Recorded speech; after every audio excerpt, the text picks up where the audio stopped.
বিশাল ইমারত, আপনি 10 তলা 8 তলা মাল্টি স্টেট বিল্ডিং করবেন, 50 তলা করবেন, তার যে ফাউন্ডেশন, তার যে ভিত্তি, যেটার উপরে বিল্ডিং দাঁড়িয়ে থাকে, ওই ইট যদি আমাদের গ্রামে বলে আমা ইট, গুনে ধরা ইট, পচা ইট দিয়ে যদি বহুতল ভবনের ভিত্তি নির্মাণ করেন, আর ওই বিল্ডিং এর উপরে আপনি যত টাইলস বসান, ডিস্টেম্পার করেন, এসি সহ নানান সাজ সরঞ্জাম সান শওকত করেন, ফাউন্ডেশন যদি দুর্বল হয়, গুনে ধরা হয়, উই পোকায় খেয়ে যায়, পচা ইট হয়, একদিন ধপাস করে ওই বিল্ডিং পড়ে যাবে। জাতি নামক এই বিল্ডিং, এই সভ্যতা নামক এই বিল্ডিং এর নির্মাণের পেছনে আছে প্রাথমিক বিদ্যালয়ে অধ্যয়নরত 2 কোটি শিশু। এরা হচ্ছে আমাদের ফাউন্ডার, তারাই হচ্ছে আমাদের ফাউন্ডার অফ দি নেশন, এই জাতির এই সভ্যতার ফাউন্ডেশন। এখন সেই ভিত্তিকে নষ্ট করার জন্য আপনি বিজাতীয় শিক্ষা, ওয়েস্টার্ন কালচার, সেকুলারিজম আর নানান কথার নামে আপনি ইনক্লুসিভ বলবেন, রেইনবো বলবেন, প্লুরালিজম বলবেন, ট্রান্সজেন্ডার বলবেন, এই সমস্ত শব্দের মারপ্যাচের আড়ালে মানুষকে যৌনতা শেখাবেন, সমকামিতা শেখাবেন। আল্লাহ যেভাবে যাকে সৃষ্টি করেছেন কৃত্রিম উপায়ে মেডিকেল সার্জারি করে আপনি ট্রান্সজেন্ডারের নামে আর একটা হারাম কবিরা গুনার কাজ করাবেন। এই শিক্ষা দিয়ে ফাউন্ডেশনকে আপনি নষ্ট করবেন। ইউ হ্যাভ নো রাইট, আপনার কোনো অধিকার নেই। সুধীবৃন্দ, আমি তাই পরিষ্কার সংক্ষেপে বলতে চাই, একটি সমাজ, সভ্যতা, রাষ্ট্র বিনির্মাণের প্রয়োজনে আমাদের জাতির ভবিষ্যৎ যারা আগামী দিনে রাষ্ট্রপতি, প্রধান বিচারপতি, সেনাপ্রধান, প্রধানমন্ত্রী, পার্লামেন্ট মেম্বার, সচিবালয়, DC, SP, UNO, every key point of our state, রাষ্ট্রের প্রতিটি গুরুত্বপূর্ণ যন্ত্রে যারা দায়িত্ব পালন করবে, তারা হচ্ছে আজকের শিশু।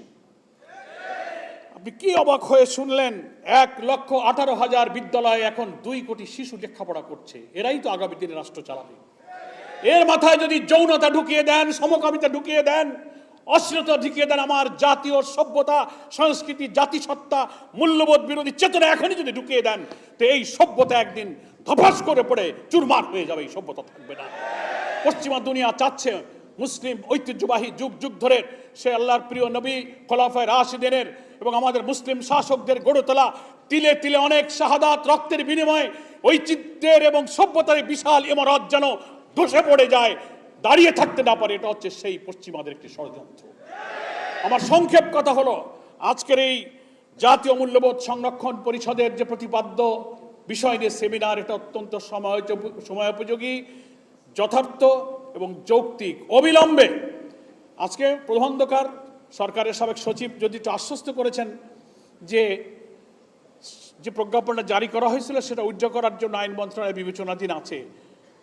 আমরা আল্লাহ শুকরিয়া আদায় করি। অবিলম্বে এটা তো বাতিল করতে হবে এবং অবিলম্বে ধর্মীয় শিক্ষা, নৈতিকতা, যে শিক্ষার জন্য পৃথিবীতে আল্লাহর নবী এসেছিলেন, আখলাক গঠন করা হবে শিক্ষার উদ্দেশ্য। সেই শিক্ষার জন্য আমার আদব কায়দা, সততা, নৈতিকতা, আমার মধ্যে চরিত্র, তিনি ডাক্তার হবেন, ইঞ্জিনিয়ার হবেন, রাষ্ট্রপতি হবেন, সেনাপ্রধান হবে, কিন্তু তিনি দুর্নীতি করবেন না, মিথ্যা বলবেন না, হারাম খাবেন না, জেনা করবেন না, ব্যভিচার করবেন না, সৎ রাষ্ট্রপতি, সৎ প্রধানমন্ত্রী, সৎ সেনাপ্রধান, সৎ বিচারপতি হয়ে গোটা রাষ্ট্রকে তারা চালাবে।